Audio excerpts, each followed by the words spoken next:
नमस्कार, आप देख रहे हैं STV Bihar news. Bhojpuri film industry की जानी मानी एक्ट्रेस और डांसर त्रिशाकर मधु हमेशा से ही हॉटनेस के चलते चर्चा में रही हैं।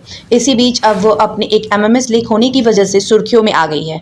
त्रिशाकर का एमएमएस सोशल मीडिया पर लीक होकर तेजी से वायरल हो रहा है, जिसकी वजह से वो लगातार सुर्खियों में बनी है। वहीं अब खुद त्रिशाकर ने सामने आकर इस एमएमएस पर अपनी आपबीती सुनाई है। यही नहीं, एक्ट्रेस ने सोशल मीडिया पर अपनी नाराजगी जाहिर करने के साथ ही अपने दर्शकों से एक सवाल भी पूछा है। यहाँ देखें त्रिशाकर का पोस्ट। त्रिशाकर मधु ने खुद के एमएमएस होने वाले मामले में अब सामने आकर अपनी बात रखी है। उन्होंने इसके लिए पहले जहां इंस्टाग्राम लाइव का सहारा लिया, वहीं फेसबुक पर भी एक पोस्ट शेयर कर अपनी नाराजगी जाहिर की है।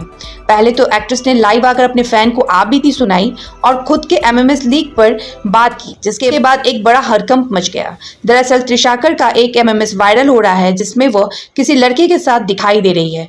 इसी पर लोग उनसे सवाल पूछ रहे हैं कि ये लड़का कौन है जो उनके साथ इस वीडियो में नजर आ रहा है। वीडियो वायरल होने के बाद त्रिशाकर ने सोशल मीडिया पर अपना पक्ष भी रखा है। उन्होंने फेसबुक पर पोस्ट करते हुए लिखा, खुदा सब देखता है, मुझे गाली देने के लिए मेरे प्राइवेट वीडियो वायरल कर दिए। आपकी बहन के साथ कोई शादी करके अगले दिन सुहागरात का वीडियो वायरल कर दे तो बढ़िया लगेगा ना। बिहार में इतने घटिया कुछ लोग भी होते हैं, नहीं जानती थी।